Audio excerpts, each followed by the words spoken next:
دخترای قشنگم، من دیروز دندونم درد گرفت. هی دستم میذاشتم رو صورتم گفتم آی دندونم وای دندونم چی کار کنم خدا جونم آی دندونم وای دندونم. تا اینکه داییم به هم گفتش که خب برو پیش یه دکتر دندون پزشک. گفتم آره چه فکر خوبی، بهترین کار اینه که برم پیش دکتر دندون پزشک، اون حتما میدونه درد دندونم به خاطر چیه.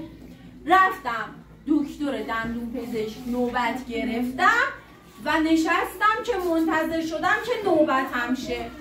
بعد از اینکه نوبتم شد رفتم داخل و پیش دکتر دندون پزشک گفتم که آقای دکتر من دندونم درد میکنه باید چی کار کنم؟ دکتر گفت یه لحظه دهنتو وا کن دندونتو ببینم. گفتم دندونم رو نگاه کرد و گفت ای وای با دندونت بادام شکستی؟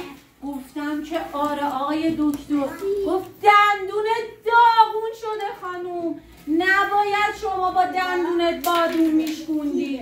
گفتم که آقا من که نمیدونستم. گفت نه نباید با دندونت بادوم میشکوندی. حالا نگران نباش من بهت یه دارو میدم، شما برو دارو رو استفاده کن فردا دوباره بیا. گفتم آقای دکتر خیلی ازت ممنونم، شما بهترین دکتر دندون پزشک دنیایی. گفت خواهش میکنم خانم فقط داروهاتو درست و به موقع باید بخوری. گفتم باشه آقای دکتر خیالت راحت باشه.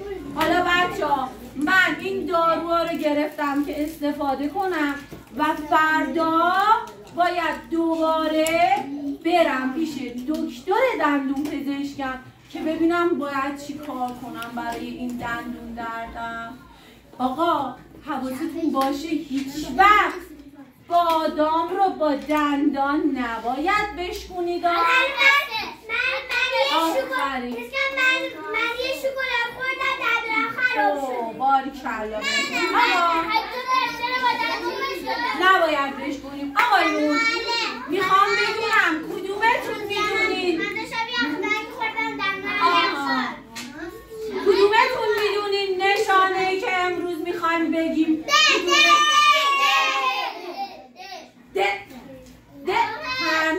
تنها بچه ها تنها میخواد خودش رو بهمون معرفی کنه.